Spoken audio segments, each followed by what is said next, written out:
Una vez Newton establece sus tres leyes de movimiento, concibe la idea de gravitación. Una de las preguntas que todavía se mantenía, ¿qué mantiene a la Luna alrededor de la Tierra? ¿O qué mantiene la Tierra alrededor del Sol? ¿O qué hace que los objetos caigan en la Tierra? ¿Qué o quién mantiene la posición de los planetas? Una de estas leyendas, varias fuentes, incluyendo uno de los biógrafos de Isaac Newton, John Conduit, establece que Newton una vez se encontraba debajo de un árbol y él observa una manzana caerse. Y una de las preguntas que él se hacía es, ¿quién hace que la manzana se caiga? Entonces concibe la idea, la manzana entonces se cae porque tal vez la Tierra está atrayendo a la manzana. Y en ese momento él establece una conexión y dice, tal vez esa misma fuerza que hace que la manzana caiga hacia la Tierra, pues tal vez la misma fuerza que mantiene a la Luna orbitando alrededor de la Tierra. Tal vez es que la Tierra entonces está atrayendo la Luna. Entonces, establece que tal vez en la Tierra esa atracción es hacia el centro de la Tierra. Por lo tanto, es la Tierra quien debe provocar esa fuerza de atracción. Newton concluyó entonces que la fuerza de atracción es proporcional al inverso del cuadrado de la distancia. Quiere decir que esa fuerza es proporcional a 1 sobre esa distancia al cuadrado entre los dos objetos. Y es directamente proporcional a la masa de los dos objetos. Por lo tanto, esto sería igual que la fuerza es proporcional a m1 por la masa del segundo objeto entre la distancia entre ellos dos. Tal que entonces se puede establecer una igualdad de una proporción a una igualdad a través de una constante que vamos a llamar g.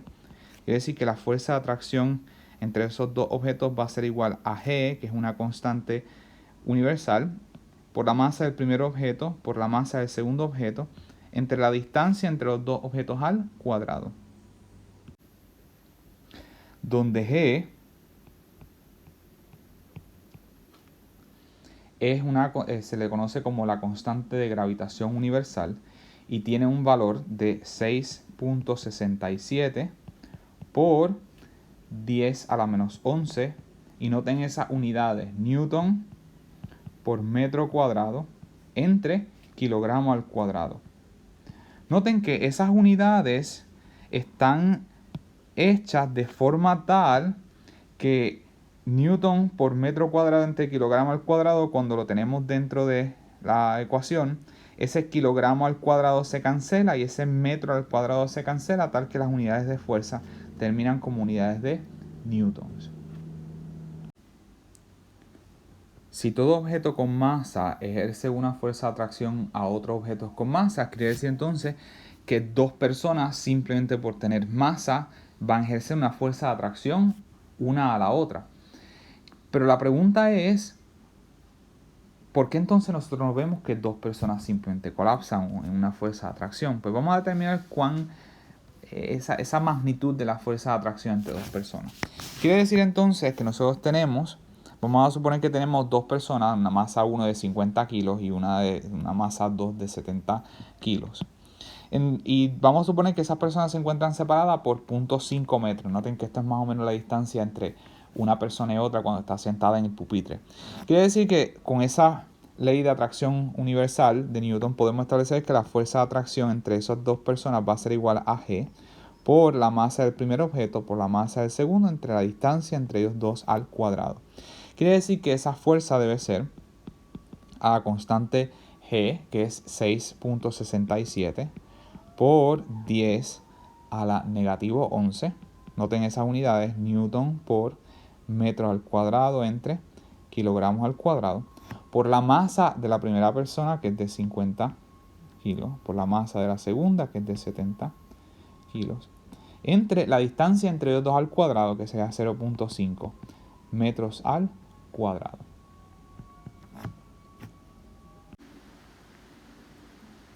Lo cual nos da una fuerza de 9.34 por 10 a la menos 7 newtons. Noten que naturalmente nosotros no observamos esta fuerza, porque esta fuerza es del orden de 10 a la menos 7.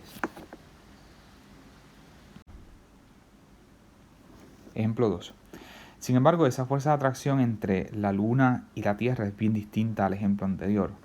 Tomemos por ejemplo que la masa de la Luna es 7.35 por 10 a la 22 kilogramos y que la masa de la Tierra es 5.98 por 10 a la 24 kilogramos y que la distancia promedio entre la Tierra y la Luna es aproximadamente 3.84 por 10 a la 5 kilómetros. Noten que lo primero que tenemos que hacer es que esa distancia, para poder trabajarlas en el sistema internacional, hay que cambiarlas de kilómetros a metros. Por lo tanto, esa distancia promedio entre la Luna y la Tierra en kilómetros sería 3.84 por 10 a la 5. Y noten que kilómetro es por 10 a la 3 metros. Por lo tanto, esta distancia nos daría igual a 3.84 por 10 a la 8 metros. Tal que entonces esa fuerza de atracción, esa fuerza sería igual a la constante G de gravitación universal, la masa de la Luna por la masa de la Tierra entre esa distancia entre la Luna y la Tierra al cuadrado. Quiere decir que esa fuerza de atracción la podemos escribir como que F es igual a esa constante G de gravitación universal, que es 6.67 por 10 a la negativo 11 newtons por metros al cuadrado entre kilogramos al cuadrado, por la masa de la Luna, 7.35 por 10 a la 22 kilogramos, por la masa de la Tierra, 5.98 por 10 a la 24 kilogramos. Todo esto dividido entre esa distancia entre los dos objetos, que sería 3.84 por 10 a la 8 metros al cuadrado. Y noten la importancia de esas unidades. Este kilogramo por este kilogramo me da kilogramo al cuadrado y se cancela con este kilogramo al cuadrado. Y este metro elevado al cuadrado, metro cuadrado y metro cuadrado cancela y todo termina en unidades de fuerza newtons. Luego de hacer este cómputo, usted puede corroborar que esa fuerza nos da 1.99 por 10 a la 20 newtons. Noten que la importancia reside en cuán masivo es ese objeto. Mientras más masivos sean los objetos, mayor será esa fuerza de atracción entre los dos, porque la masa es directamente proporcional a esa fuerza de atracción. Si todo objeto con masa ejerce una fuerza de atracción a otros objetos con masa, quiere decir que tenemos que establecer una convención, porque quiere decir que este objeto de masa 1 va a ejercer una fuerza de atracción sobre este objeto masa 2, y como es una fuerza de atracción, va a ser en esta dirección, que en este caso sería hacia la izquierda. Pero de la misma forma, el objeto 2 va a ser una fuerza de atracción al objeto 1, y esa fuerza de atracción va a ser hacia la derecha. Por lo tanto, la convención que se utiliza es la siguiente. Nosotros vamos a decir que la fuerza en el 1 provocada por el 2, y noten los suscritos, el primer suscrito es el objeto, el segundo suscrito es quien está provocando esa fuerza. En este caso, la fuerza en el 1 provocada por el 2 va a ser hacia la derecha, mientras que la fuerza en el 2 provocada por el 1, la fuerza en el objeto 2, primer suscrito, el segundo suscrito es quien la está provocando, provocada por el 1, va a ser hacia la izquierda. Y noten que podemos establecer que esa fuerza de atracción, si nosotros fuésemos a escribir la magnitud de cada una de ellas, noten que la fuerza en el 1 provocada por el 2 va a ser igual a G por la masa del 1 por la masa del 2 por esa distancia entre el 1 y el 2 al cuadrado. Y la fuerza del 2 en el 1, esa fuerza del 2 en el 1 será igual a G por M2, M1 por esa distancia entre esos dos objetos. Y noten que esos dos valores son exactamente los mismos. porque la masa 1 y la masa 2 son los mismos valores y la distancia entre el 1 y el 2 es la misma distancia entre el 2 y el 1. Por lo tanto, esta fuerza en términos de magnitud, la magnitud de la fuerza del 1 provocada por el 2 es exactamente igual a la del 2 provocada por el 1. Lo único que está cambiando entre ellas dos es la dirección. Y nosotros entonces podemos establecer que esa dirección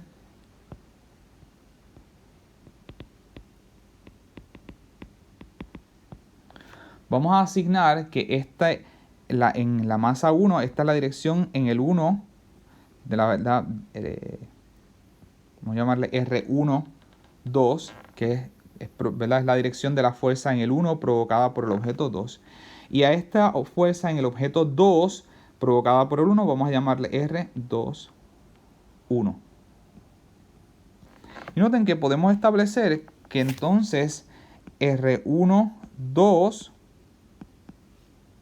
es igual al negativo de R2, 1. Tal que podemos establecer que esa fuerza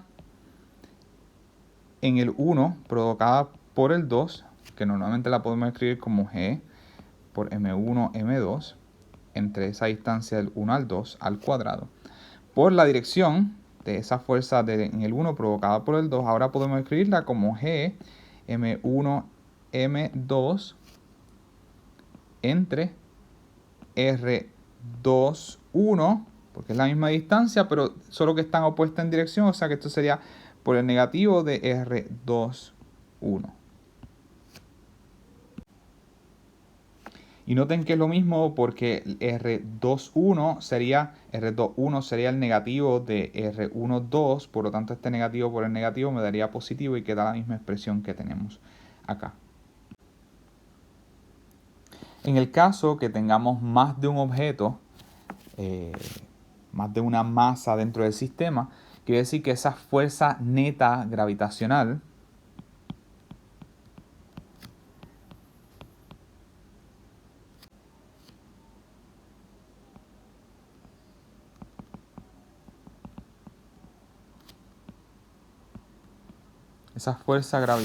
neta actuando en un objeto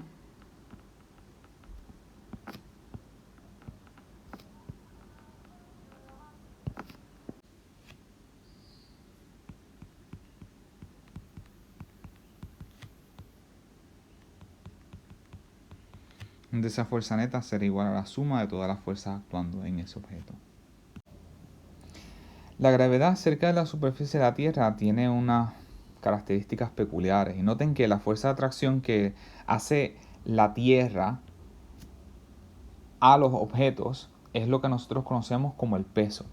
Quiere decir entonces que si alguien está en la superficie de la Tierra, quiere decir que lo que experimenta aquí es la Tierra atrayendo el objeto, y como todo objeto con masa ejerce una fuerza de atracción sobre otro objeto, esa fuerza entre ellos dos sería también que la Tierra atrae el objeto, pero el objeto, la persona, atrae también a la Tierra. Quiere decir entonces que si esa fuerza de atracción de la Tierra a las personas es lo que nosotros conocemos como el peso, quiere decir que esa fuerza del peso tiene que ser igual a esa fuerza de atracción gravitacional entre esos dos objetos. Y noten que el peso, en este caso sería la masa de la persona por esa atracción gravitacional, es igual a G por la masa de la persona por la masa de la Tierra entre esa distancia entre la persona y la Tierra al cuadrado. Pero noten que en este caso, cuando está justo en la superficie, esa distancia entre la persona y la Tierra es precisamente el radio de la Tierra. Y ese radio de la Tierra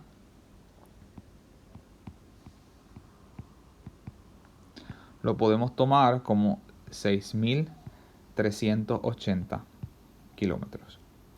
Quiere decir entonces que de aquí, noten que la masa de la persona y la masa de la persona se nos cancelan. Por lo tanto, podemos estimar cuánto sería esa aceleración gravitacional. Noten que estamos asumiendo que está a nivel. Por lo tanto, esto sería la aceleración gravitacional. Podemos llamarla al nivel del mar.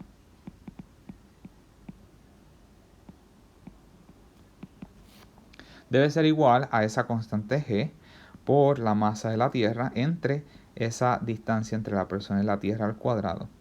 Quiere decir que esto será igual a esa constante G, que es 6.67, por 10 a la menos 11 newtons por metros al cuadrado entre kilogramos al cuadrado, por la masa de la Tierra, que esa masa de la Tierra habíamos encontrado que era 5.98 por 10 a la 24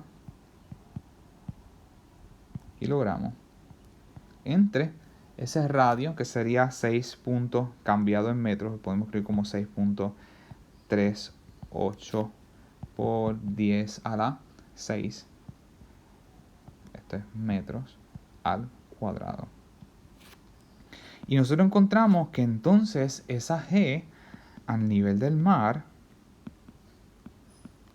nos da 9.80 metros por segundo al cuadrado. Y noten que ese es el valor que nosotros hemos utilizado desde el inicio del curso para como la aceleración gravitacional de la Tierra.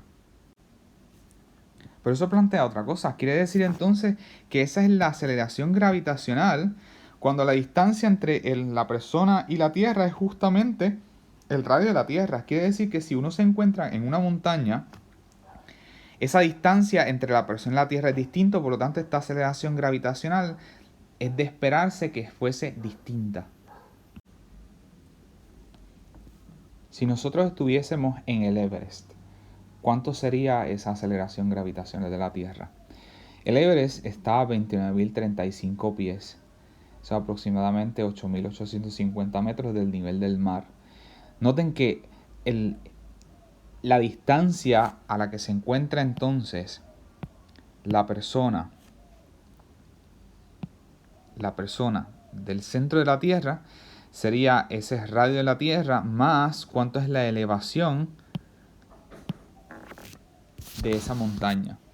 Quiere decir entonces que esa distancia R en este caso sería igual a ese radio de la Tierra más esa distancia a la elevación del Everest. En nuestro caso esto sería R sería igual a 6.380 kilómetros, ese es el radio de la Tierra, más los 8.850 metros, que en kilómetros podemos escribirlo como 8.9 kilómetros. Quiere decir que esto nos da 6.388.9 kilómetros, que en metros podríamos escribirlo como 6.389 por 10 a la 6 metros. Quiere decir que la aceleración gravitacional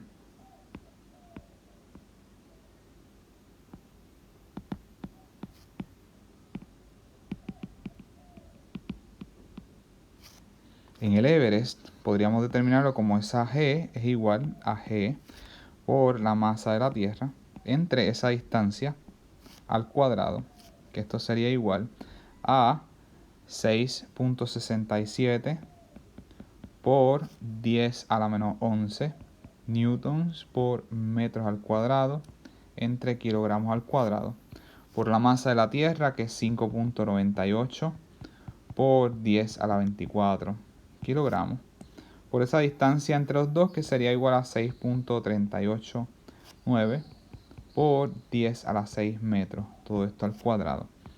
Y noten que esa G nos da 9.77 metros por segundo al cuadrado. Noten que la diferencia no es tanta, es menos, pero no es tanta. Quiere decir que la aceleración gravitacional varía por localización, por lo que la Tierra, como no es una esfera perfecta y la masa no está uniformemente distribuida, además hay diferentes tipos de materiales que tienen distinta densidad, por lo tanto es de esperarse que hayan unas anomalías gravitacionales, y las que pueden ser detectadas por unos instrumentos conocidos como gravimeters, que son altamente sensitivos a estas variaciones. Una de las grandes aplicaciones de esta fuerza de atracción gravitacional entre los objetos en el caso de los satélites. Y noten que cuando nosotros lanzamos un satélite al espacio, lo que mantiene al satélite orbitando alrededor de la Tierra es precisamente esa atracción gravitacional que existe entonces entre la Tierra y el satélite. Si no existiese esa fuerza de atracción, podemos ver aquí en este diagrama, si no existiese esa fuerza de atracción entre el satélite y la Tierra, sin la fuerza de gravedad, el satélite seguiría un paso en línea recta. Sin embargo, el satélite no hace eso, el satélite comienza a orbitar la Tierra. Y noten que lo hace en un patrón aproximadamente circular. Quiere decir que esa fuerza de atracción gravitacional entre la Tierra y el satélite actúa como una fuerza centrípeta. Por lo que podemos establecer que esa fuerza de atracción entre la Tierra y el satélite es la fuerza centrípeta actuando en el satélite. Si esa fuerza de atracción entre el satélite y la Tierra actúa, esa fuerza de atracción gravitacional es prácticamente la fuerza centrípeta que siente el satélite, pues entonces podemos establecer que esa fuerza de atracción gravitacional es la fuerza centrípeta sobre el satélite. Por lo tanto, esto sería igual a la fuerza de atracción gravitacional entre esos dos objetos, que sería la constante G universal por la masa del satélite por la masa de la Tierra. Entre esa distancia entre los dos objetos debe ser igual a la masa, a la fuerza centrípeta, que es la masa del objeto que siente esa fuerza centrípeta, que en este caso es el satélite, por esa rapidez a la que va el objeto entre esa distancia r. Y noten que esa masa del satélite desaparece. Y esa distancia r es bien importante recordar que es la distancia entre el centro de los dos objetos.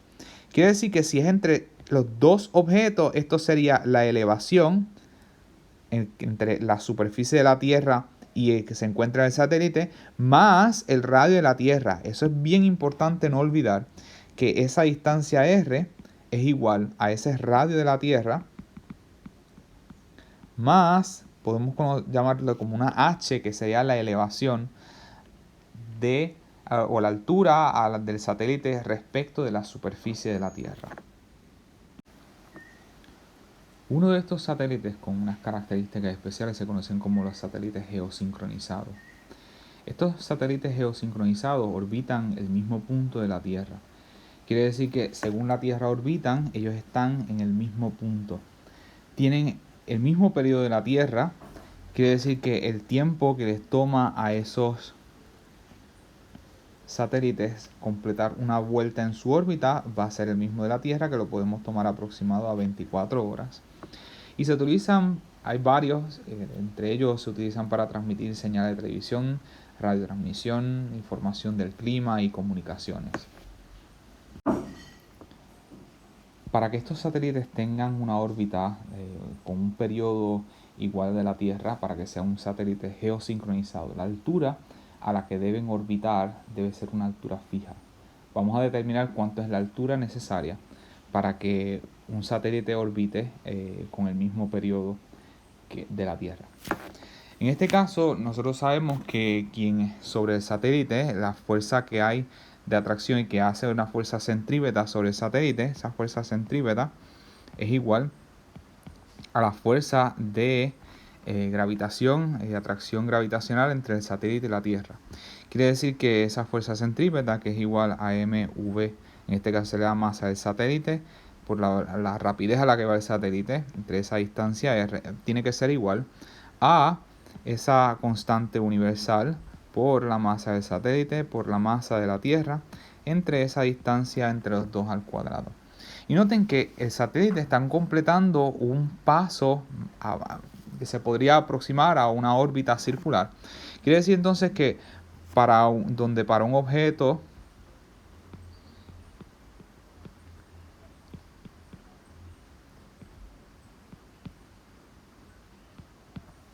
en una órbita circular,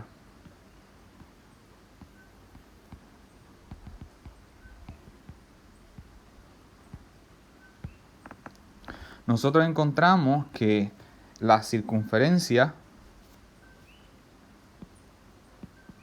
era igual a la rapidez por el periodo. Y noten que una de las formas, ¿verdad?, que nosotros encontramos esto era que si nosotros tenemos un círculo, nosotros podemos decir que la rapidez es igual, ¿verdad?, a cuánto es la distancia que se recorre. Y en un círculo, la distancia en recorrer un círculo lo podemos llamar como la circunferencia. Y en el tiempo en que le toma completar una vuelta completa, que sería el periodo, por lo tanto de ahí podemos decir que la circunferencia la podemos escribir como la rapidez por ese periodo. Quiere decir que si la circunferencia podemos escribirla por la rapidez por el periodo, y noten que también la circunferencia es igual a 2pi por ese radio de la órbita o del círculo. Por lo que nosotros podemos escribir que la rapidez, en el caso de un objeto moviéndose en una órbita circular, la podemos escribir como 2pi por el radio de esa órbita entre el periodo. Donde en este caso, para un satélite en una órbita geosincronizada, el periodo es igual a 24 horas. Y usted puede hacer la conversión y corroborar que 24 horas es igual a 86.400 segundos. De esta forma vamos a regresar a nuestra ecuación principal y vamos a sustituir esta relación para la rapidez aquí. Noten que la masa del satélite se nos cancela y vamos a ver qué nos sale de ahí. Al regresar a la ecuación de la fuerza centrípeta, que en este caso está ejerciendo esa fuerza de atracción gravitacional, tenemos que v cuadrado sobre r, esa masa del satélite se nos cancela, es igual a g, la masa de la Tierra por esa distancia al cuadrado. Vamos a sustituir esa relación para la rapidez y tendríamos que esto es 1 sobre r por esa rapidez al cuadrado que habíamos encontrado que era 2pi por el radio entre el periodo, todo esto al cuadrado es igual a g por la masa de la Tierra entre r al cuadrado.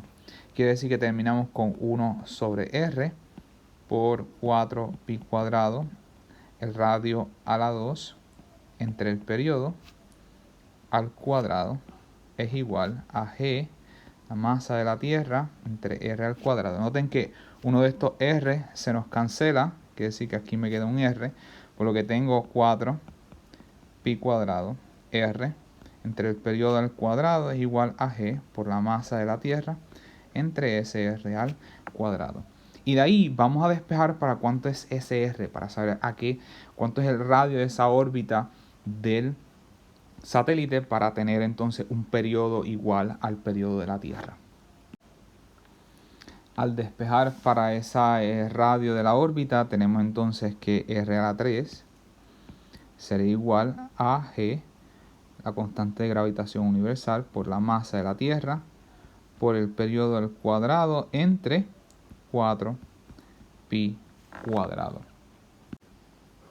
Donde encontramos que al sustituir los valores tenemos que ese radio de la órbita sería la raíz cúbica de la constante g, que es 6.67 por 10 a la menos 11 newtons por metros al cuadrado entre kilogramos al cuadrado, por la masa de la Tierra, que es 5.98 por 10 a la 24 kilogramos, por ese periodo de la Tierra, que en segundos, 24 horas, que en segundos nos da 86.400 segundos, al cuadrado. Recuerden que todo esto está dentro de esa raíz cúbica, dividido entre 4pi cuadrado. Ahí encontramos que ese radio debe ser aproximadamente 4.23 por 10 a la 7 metros. Noten que ese es el radio de la órbita, o sea que ese es el radio medido desde el centro de la Tierra. Si nosotros quisiéramos saber cuánto es la altura, noten que ese radio completo sería el radio de la Tierra más la altura, por lo que nosotros tendríamos, podemos escribir por aquí, donde tengan en cuenta que ese radio que se acaba de calcular es igual al radio de la Tierra más la elevación, la altura, ¿verdad?, medida desde la superficie de la Tierra, porque si nosotros quisiéramos saber cuánto es la altura medida desde la superficie de la Tierra, esa h es igual a ese r menos el radio de la Tierra, que eso nos daría a 4.23 por 10 a la 7 metros, menos el radio de la Tierra, que lo podemos tomar como 6.38 por 10 a la 6 metros. Y noten que eso es aproximadamente 36.000 kilómetros, ¿verdad?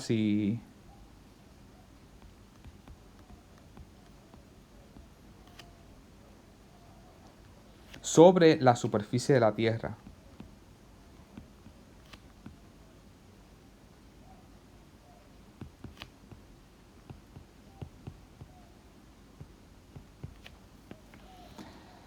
Y noten que eso es aproximadamente 6 veces el radio de la Tierra. Un satélite geosincronizado debe tener un radio de aproximadamente 4.23 por 10 a la 7 metros, que eso representa una altura medida desde la superficie de la Tierra de aproximadamente 6 veces el radio de la Tierra.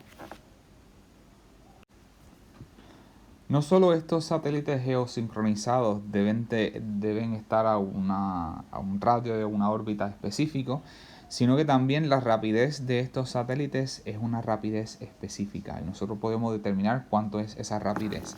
Noten que del resultado anterior nosotros encontramos que ese radio de la órbita, en el caso de los satélites geosincronizados, ese radio debe ser aproximadamente 4.23 por 10 a la 7 metros.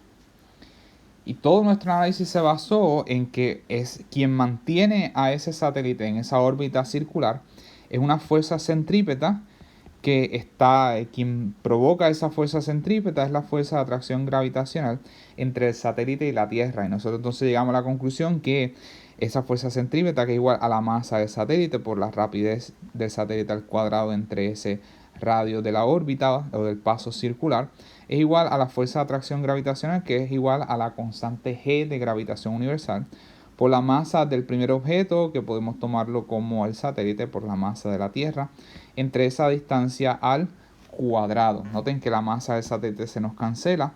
Y de aquí podemos entonces encontrar cuánto es esa rapidez que necesita tener ese satélite.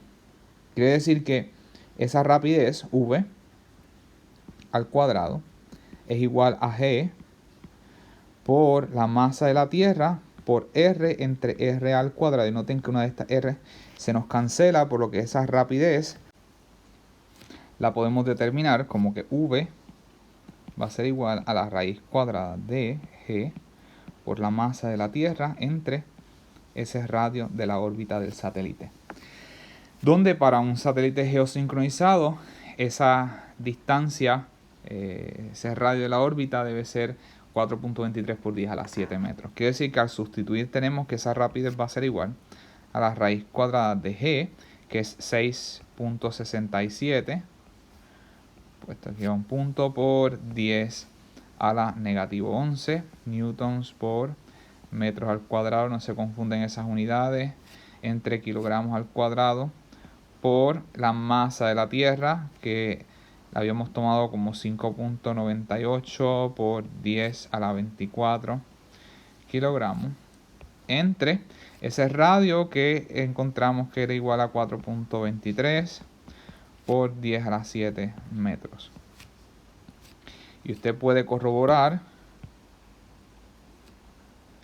entonces esa rapidez debe ser aproximadamente 3070 metros por segundo, que si hace la conversión usted puede corroborar que eso nos da aproximadamente 6867.4 millas por hora.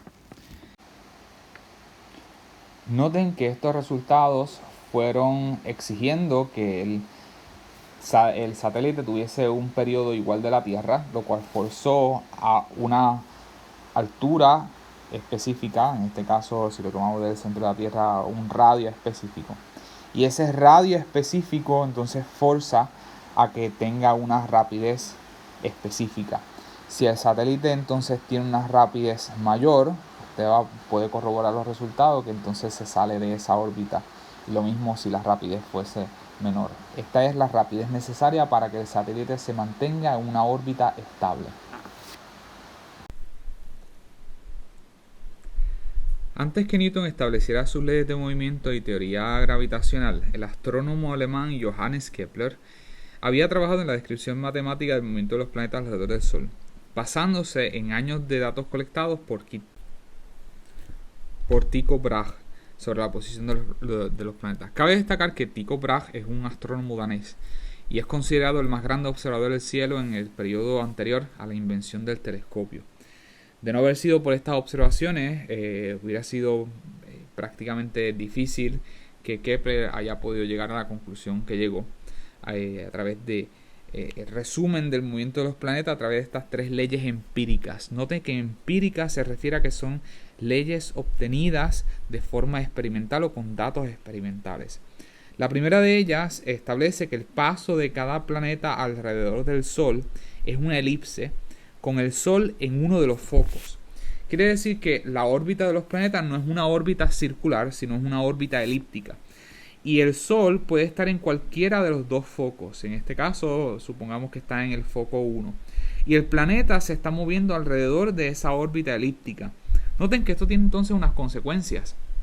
Y es que el planeta no siempre está a la misma distancia del Sol. Va a haber unos momentos en donde el planeta está más cerca del Sol y en otros momentos en donde el planeta está más alejado del Sol. Note que en toda órbita, en toda elipse se conoce como el semieje mayor, esta distancia que va desde este punto hasta este punto. Esto se conoce como esa S, que aquí estamos denominándola como el semieje mayor. El semieje menor es la distancia que va desde este centro hasta este punto. B. Y C se va a conocer como la distancia del Sol, la distancia de aquí a este centro, C. La distancia del Sol al centro de la elipse. Y recuerde que para una elipse se cumple que ese semieje menor al cuadrado más la distancia del Sol al centro de la elipse, estamos hablando de esta distancia del semieje menor al cuadrado, más esta distancia c al cuadrado, es igual a la distancia del semieje mayor, esta distancia de aquí a aquí o esta distancia de aquí a acá, al cuadrado. Noten que una de las consecuencias inmediatas de esta primera ley, el hecho de que los planetas se están moviendo en una órbita elíptica, es que el planeta no siempre va a estar a la misma distancia del Sol. Cuando el planeta se encuentre en la posición más cercana al Sol, eso recibe un nombre. Esa R menor es cuando el planeta se encuentra más cerca del Sol, y a esta posición se le llama perihelio. Esta es el perihelio. Y noten que, curiosamente, esa posición coincide cuando en el hemisferio norte estamos en invierno.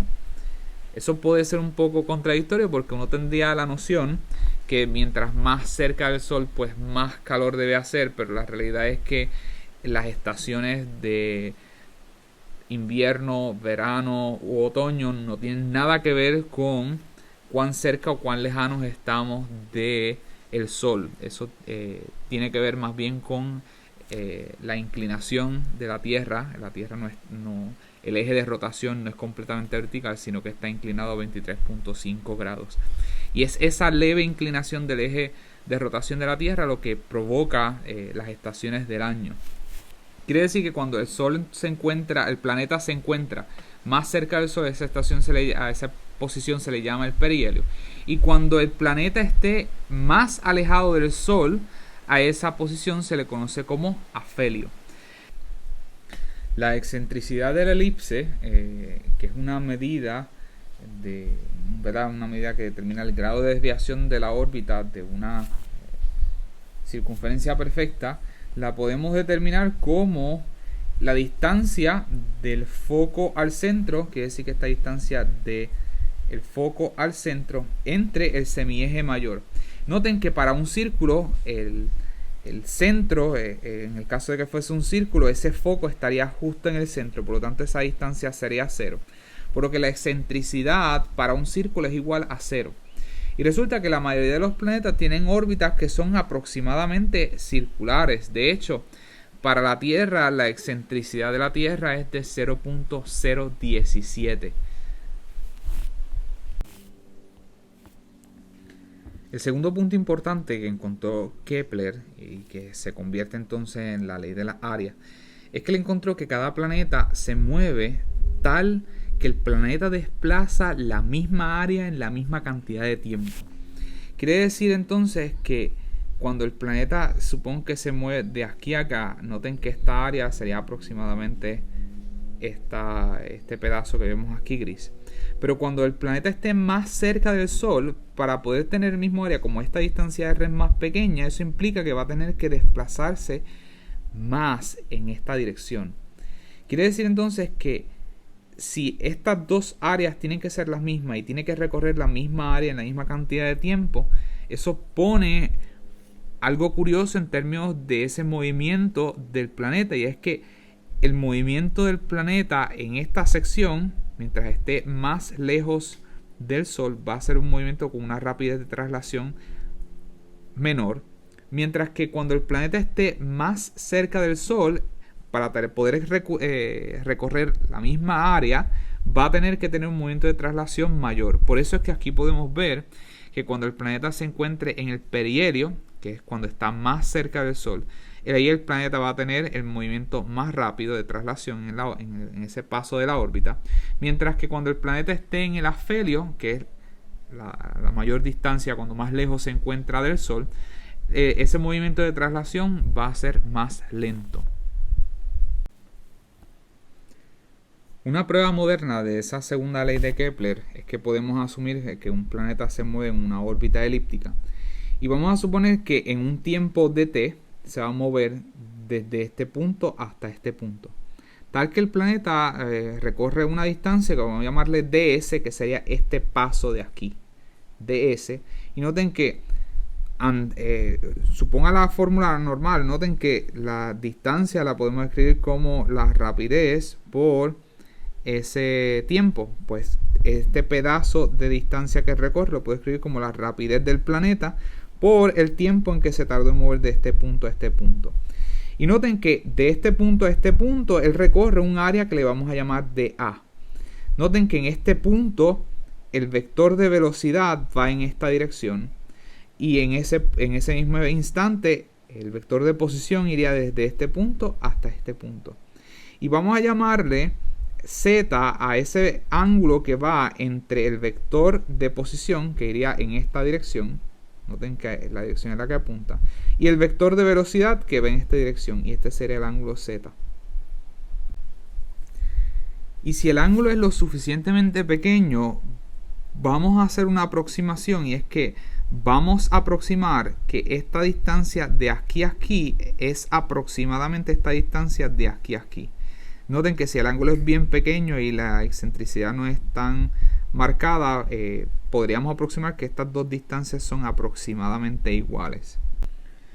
Noten que esa distancia que recorre, que es de aquí a aquí, le estoy llamando ds, la puedo reescribir como v dt. Para poder visualizar mejor lo que está ocurriendo en este pequeño triángulo, voy a dibujarlo al lado. Y noten que lo que está ocurriendo ahí es lo siguiente. Ese es el vector de velocidad. Y noten que lo que recorre desde este punto hasta este punto es lo que está marcando como v dt.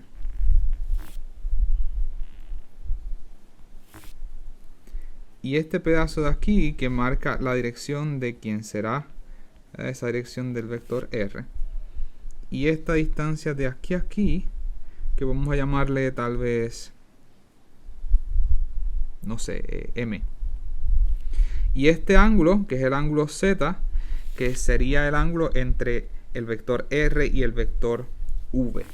Noten que yo puedo utilizar la función trigonométrica y decir que el seno de z, y seno se define como opuesto sobre hipotenusa, y noten que el opuesto a este ángulo sería esa variable m, y la hipotenusa sería v de t, tal que entonces yo puedo escribir que el seno de z es igual a m entre v de t. Quiere decir que esa m, esa distancia de aquí a aquí, puedo escribirla como v de t por el seno de z. Y de ahí es que sale en el diagrama que entonces esta distancia de aquí a aquí puedo escribirla como v de t seno de z. Tal que el área recorrida por el planeta desde este punto a este punto, yo puedo aproximarlo de la siguiente forma. Y es prácticamente, noten que lo que voy a dibujar es esta área del triángulo. La puedo aproximar como que esto es aproximadamente r. Y la distancia que recorre de aquí a acá la estoy aproximando a que es v de t por el seno de z. Y esta distancia de aquí a acá, que sería aproximadamente también una r distinta.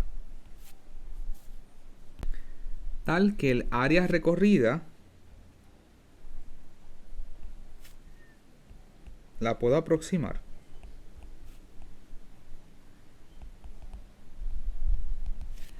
como que SDA es aproximadamente, noten que la figura que se forma aquí es un triángulo y el área de un triángulo es un medio de la base por la altura, por lo que SDA yo puedo escribirlo aproximadamente como un medio de la base, que voy a tomarla como R, por la altura, que sería V de t por el seno de z. De esta expresión, si yo despejo este dt y divido entre dt en ambos lados, yo tendría dt, dA dt, que sería cuánto cambia el área respecto del tiempo, sería igual a un medio de r v por el seno de z. Noten que tengo una expresión para cuánto cambia el área respecto del tiempo. Esta expresión del área que yo había encontrado, yo puedo entonces ahora dividir en ambos lados entre dt. Y yo tendría que el cambio de a dt es aproximadamente igual a un medio de r v por el seno de z. Y esta fórmula es bien importante porque vamos a regresar a ella ya mismo y vamos a llamarle la ecuación 1. Pero note que el planeta está rotando respecto de un punto. Y si el planeta tiene una rapidez, quiere decir entonces que podemos asociar un momentum. Pero el planeta está en un movimiento aproximadamente, ¿verdad? En rotación, por lo tanto, en vez de un momentum lineal, podemos asociar un momentum angular. Quiere decir entonces que la magnitud del momentum angular respecto del Sol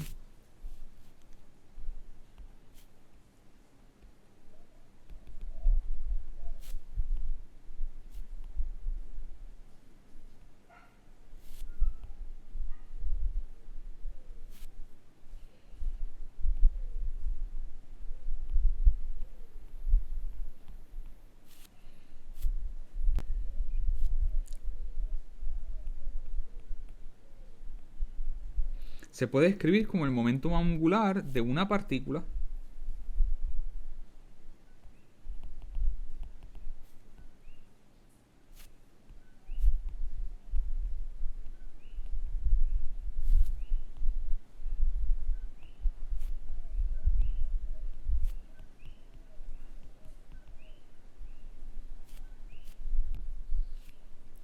y nosotros sabemos que la suma de todos los torques es igual a el cambio en el momentum angular con respecto al tiempo. Pero la suma de todos los torques también lo podemos escribir como la suma de cada una de esas posiciones R producto cruz con la fuerza. Y nosotros sabemos que la fuerza nosotros también podemos escribirla como ¿verdad? Esto lo podemos escribir como esa distancia R producto cruz, con la fuerza que es el cambio en el momentum lineal con respecto al tiempo. Quiere decir que nosotros podemos establecer que la suma de todos esos torques será igual al cambio en el momentum angular con respecto al tiempo, que será igual a la suma, y noten que nosotros podríamos sacar esta derivada con respecto al tiempo e sacarla de afuera, y tendríamos entonces que esto sería el cambio con respecto al tiempo de toda esta variable que tenemos dentro de R cross producto cruz con el momentum lineal. Y noten que, bueno, si estas dos cosas son iguales, eso quiere decir que el momentum angular yo podría escribirlo como R cross P. Quiere decir entonces que ese momentum angular L yo podría escribirlo como R cross P.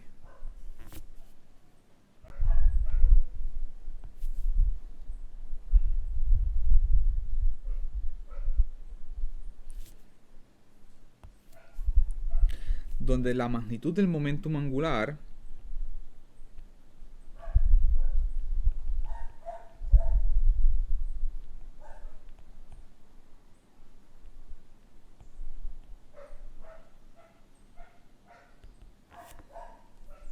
yo podría encontrarla, esa magnitud del momentum angular sería igual a esa magnitud de R cross M V, el momentum lineal, que esto sería igual, y el producto cruz, recuerden que el producto cruz de A cross B será magnitud de A por magnitud de B por el seno del ángulo entre ellos dos. Por lo tanto, esa magnitud del momentum angular yo podré encontrarla como M por R V por el seno del ángulo entre ese vector R y el vector V.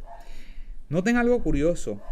Esta cantidad que nosotros tenemos aquí, como que se parece a esta cantidad que tenemos en la ecuación 1. Lo único que en la ecuación 1 tenemos un medio de RV seno de Z, y esto sería MURV seno de Z.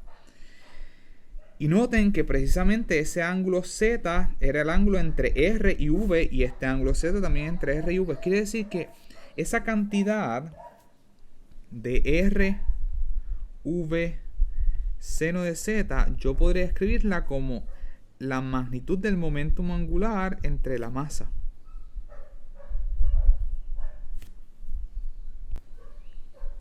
Tal que la ecuación 1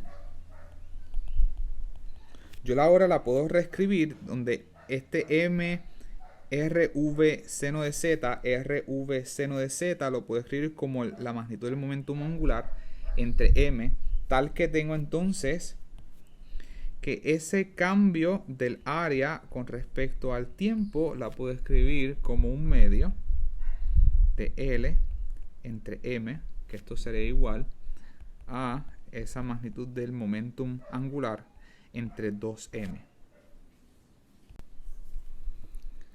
Nosotros acabamos de encontrar que el cambio del área con respecto al tiempo podemos escribirlo como el momentum angular dividido entre 2 veces la masa de ese planeta.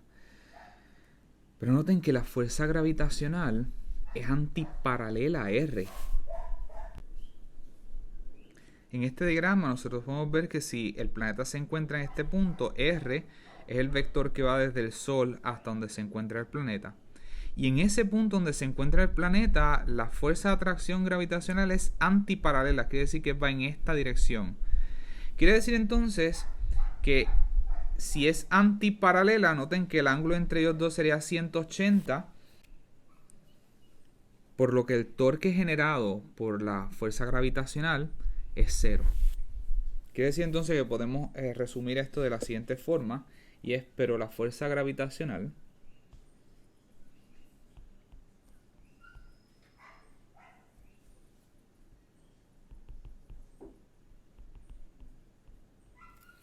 es antiparalela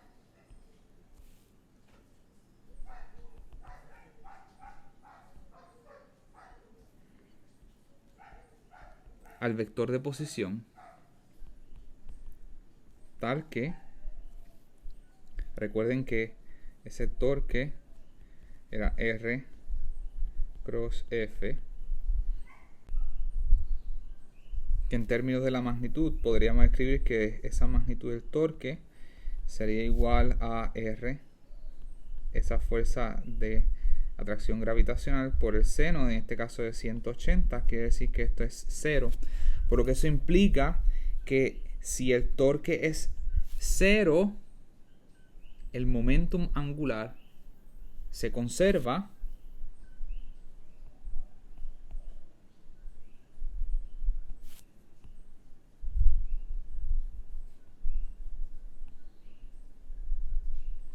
porque nosotros habíamos reescrito que el torque neto era igual al cambio en el momentum angular con respecto al tiempo, por lo que si el torque neto es 0, eso quiere decir que el cambio del momentum angular con respecto al tiempo es 0, por lo tanto el momentum angular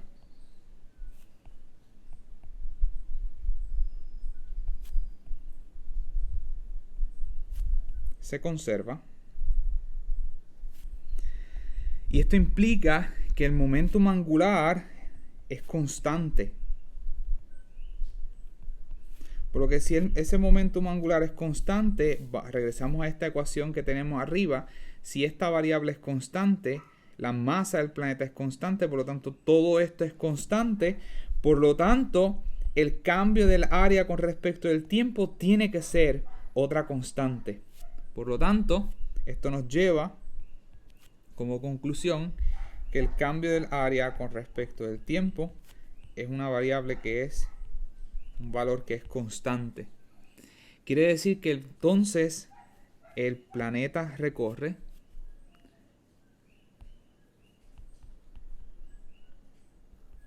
o cubre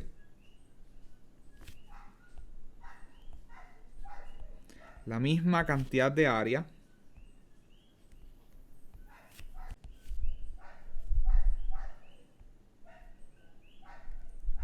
en el mismo tiempo.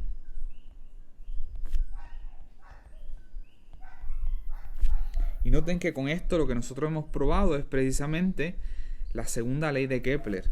La segunda ley de Kepler establece que el planeta recorre la misma área en la misma cantidad de tiempo, que es otra forma de decir que el cambio del área con respecto al tiempo es constante, por lo tanto el planeta recorre la misma cantidad de área en la misma cantidad de tiempo. La tercera ley de Kepler se conoce como la ley de los periodos y establece que el cuadrado del periodo de cualquier planeta es proporcional al cubo de la distancia promedio del planeta al Sol. Esto podemos probarlo de la siguiente forma. Vamos a establecer, esta prueba es bastante simple, podemos establecer sea la masa del Sol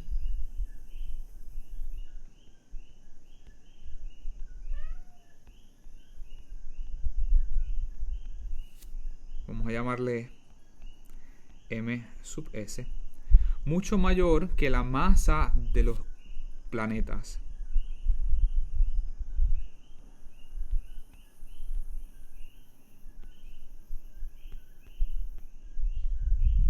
La masa de los otros planetas.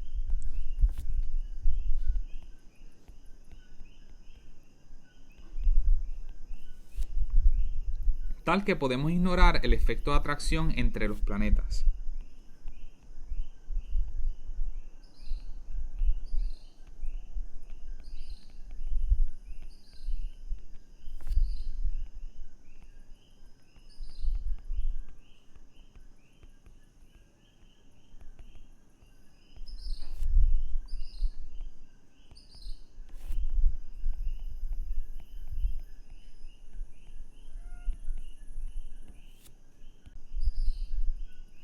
Quiere decir que para nuestro sistema, entonces lo que tenemos es el Sol. y vamos a tener el planeta.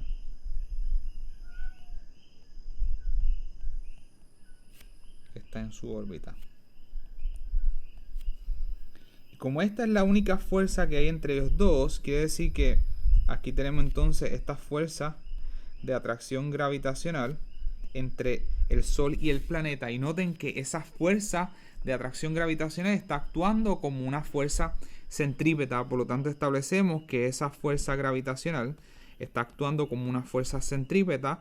Por lo tanto, esa fuerza de atracción gravitacional la podemos escribir con la constante universal G por la masa del Sol, por la masa del planeta, entre esa distancia entre ellos dos, que vamos a llamarle R1 al cuadrado, es igual a la fuerza centrípeta, que sería la masa, en este caso sería la masa del que siente esa fuerza centrípeta, que estamos asumiendo que es el planeta alrededor del Sol, la masa del planeta, por la rapidez del planeta al cuadrado entre esa distancia R1 a la 1. Pero si asumimos que la órbita es aproximadamente circular,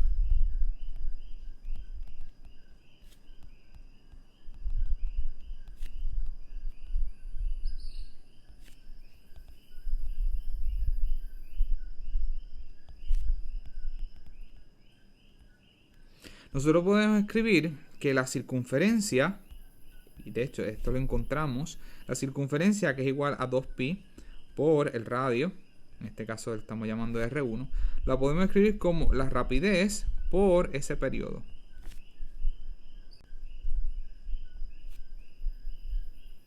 De esta expresión nosotros podemos despejar para la rapidez y tendríamos que esa rapidez la podemos expresar como 2pi por ese radio entre el periodo. Por lo que al sustituir esta rapidez, en este caso sería para el planeta, en la expresión anterior, noten que la masa del planeta se nos cancela. En esta expresión tenemos que esa masa del planeta se nos cancela. Quiere decir que sobrevive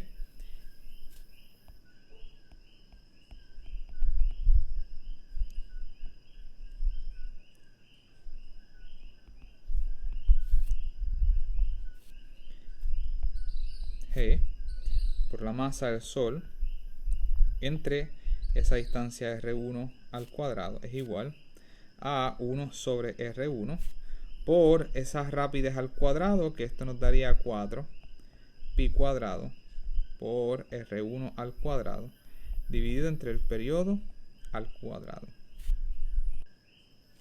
de donde uno de estos R1 se nos cancela, pero me queda 1. Quiere decir que si divido entre R1, esto me quedaría R1 a la 3. Y voy a despejar para la siguiente expresión. Voy a multiplicar por T1 T1 al cuadrado en ambos lados. Quiere decir que tendría T1 al cuadrado entre, noten que aquí me quedó R1 al cuadrado. Y aquí tengo un R1, por lo que si divido entre R1 tendría R1 a la 3. Es igual, aquí me quedó, en el otro lado me quedó 4 pi cuadrado.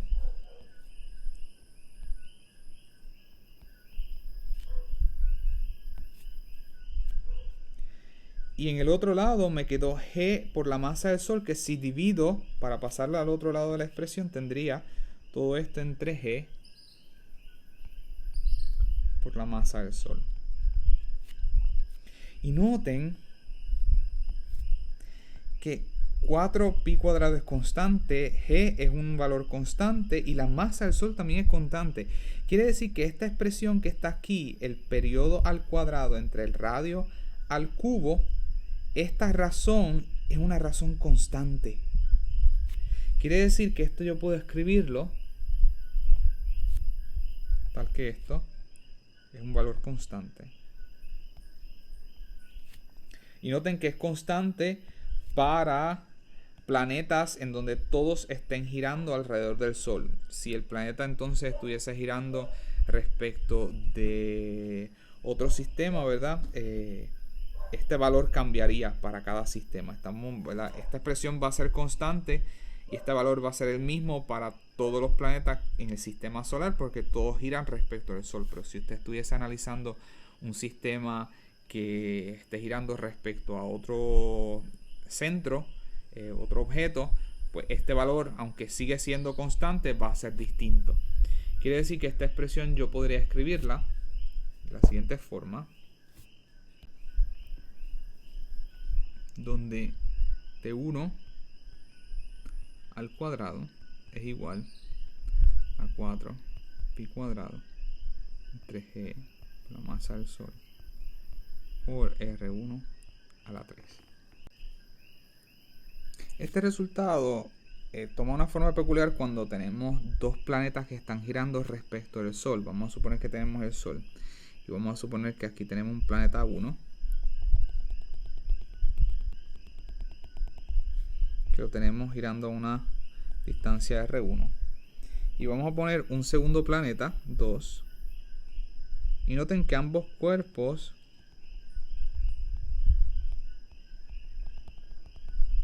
están girando respecto del Sol. Vamos a llamarle R2.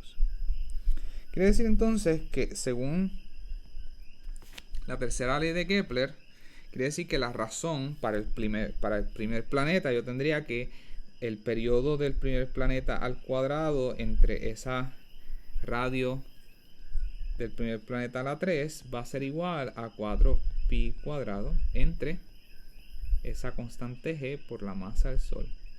Mientras que para el segundo planeta yo tendría que el periodo al cuadrado del segundo planeta entre esa distancia del segundo planeta al cubo sería igual a 4 pi cuadrado entre esa G por la masa del Sol. Pero noten que como ambos planetas están girando respecto al Sol, esta expresión del lado derecho de la ecuación es masa del Sol y masa del Sol, por lo tanto es el mismo. Y noten que esta es la única condición en que esto se puede establecer, es cuando ambos objetos están rotando respecto o girando respecto del mismo objeto. En este caso es respecto del Sol. Quiere decir entonces que como estos lados derechos son los mismos, pues quiere decir que este lado de la ecuación tiene que ser igual a este lado de la ecuación. Por lo tanto, yo tengo que entonces el periodo del primer planeta al cuadrado entre ese radio a la 3 tiene que ser igual al periodo del segundo planeta al cuadrado entre ese radio a la 3. Muchas veces también, ¿verdad? Si quiere, ¿verdad?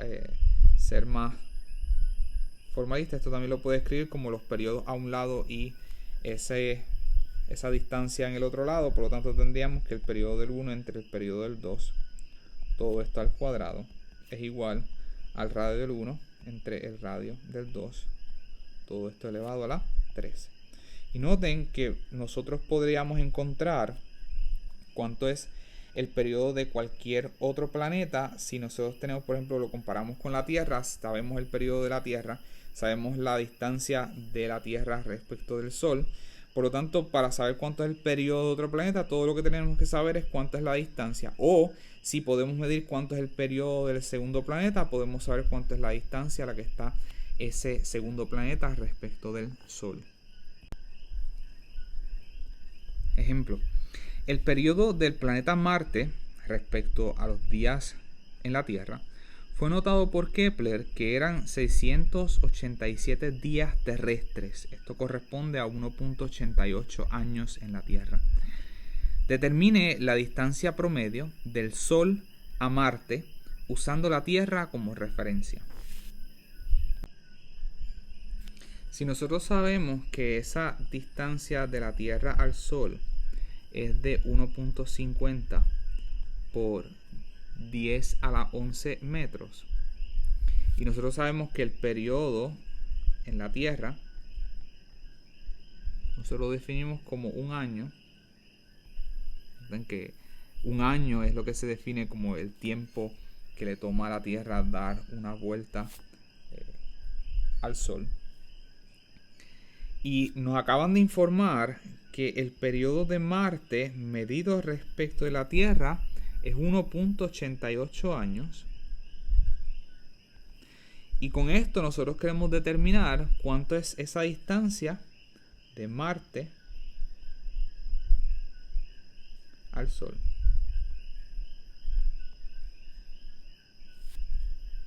Todo lo que tenemos que utilizar es esa tercera ley de Kepler, en donde establece que el periodo de, en este caso podemos poner de la Tierra, entre el periodo de Marte, todo esto al cuadrado, es igual a la distancia a la que se encuentra la Tierra del Sol entre la distancia a la que se encuentra Marte del Sol a la 3.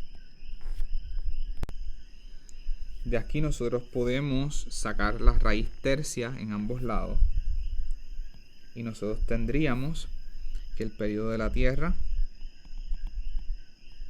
entre el periodo de Marte, y noten que si saco la raíz tercia eso es lo mismo que elevar todo a la 1/3, quiere decir que aquí tendría 2/3, es igual a ese radio de la Tierra al Sol entre esa distancia desde el Marte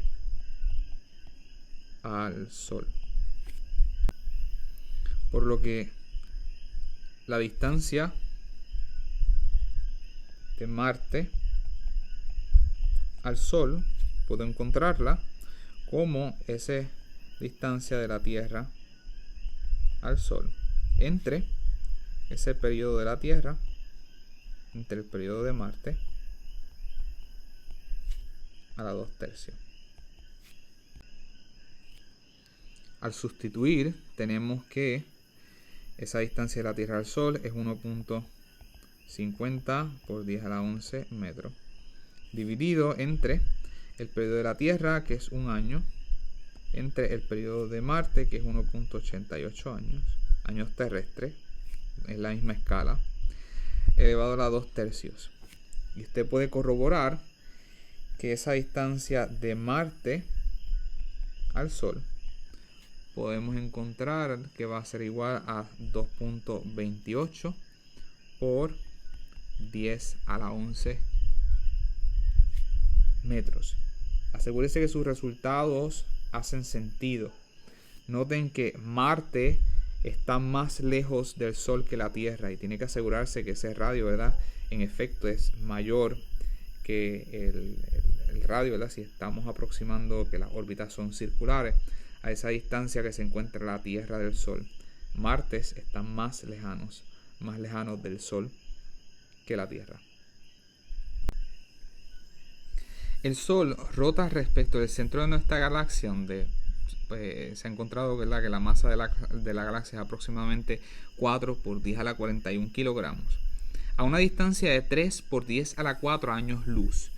Y años luz es una unidad que es distancia, y un año luz nosotros podemos, ¿verdad?, aquí está la conversión, nosotros podemos establecer que un año, para nosotros un año tiene 3.16 por 10 a la 7 segundos, y noten que esto es aquí se redondeó varias unidades, y nosotros podemos establecer multiplicar esto por la rapidez de la luz en el vacío, que es 3 por 10 a la 8, y noten que esto también está simplificado porque es 2.99 y tiene varios decimales, y esto es aproximadamente 9.46 por 10 a la 15. Digo aproximadamente porque si usted hace este cómputo le da 9.48.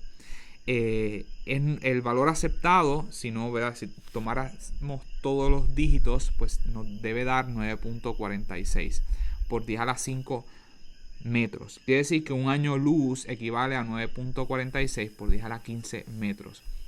Y es una unidad que se utiliza para reflejar distancias que son tan grandes, ¿verdad?, como en este orden de magnitud que estamos hablando.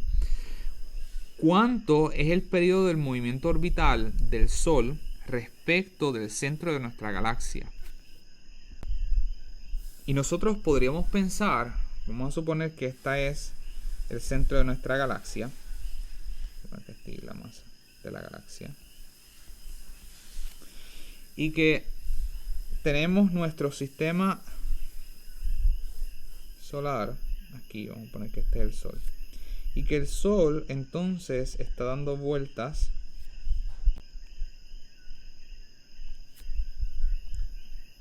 alrededor de la galaxia, y podemos aproximarlo más o menos una órbita circular, donde esta distancia vamos a tomarla, que son, nos informaron que era 3 por 10 a la 4 años luz, light years.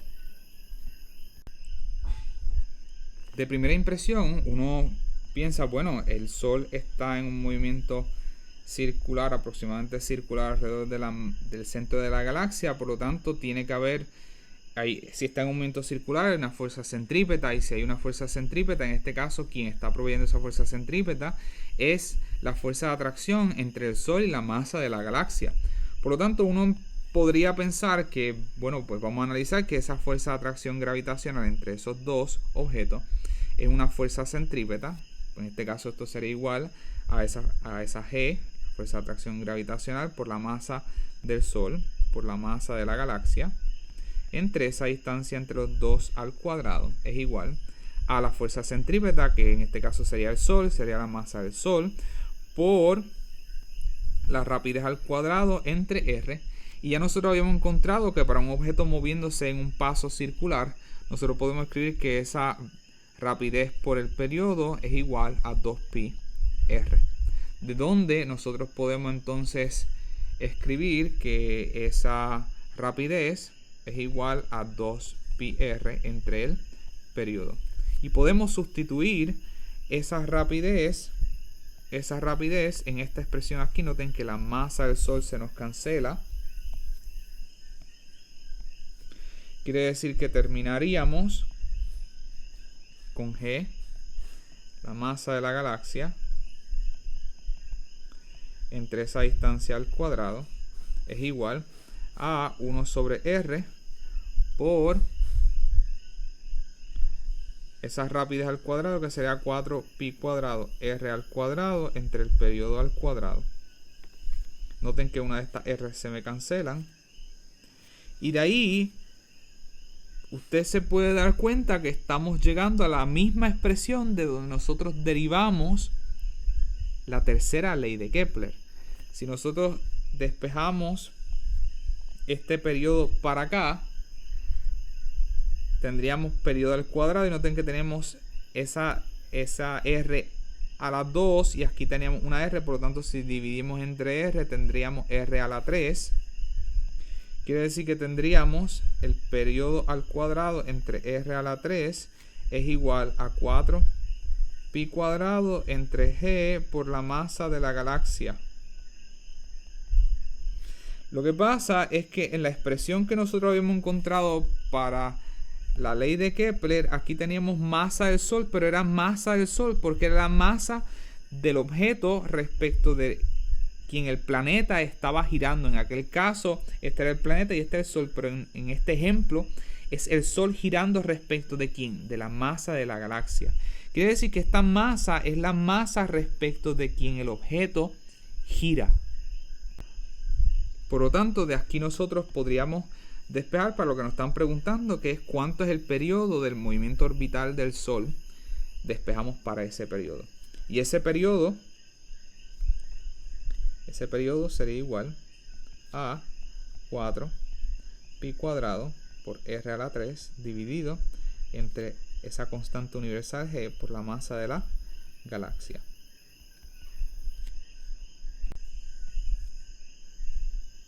Por lo tanto, ese periodo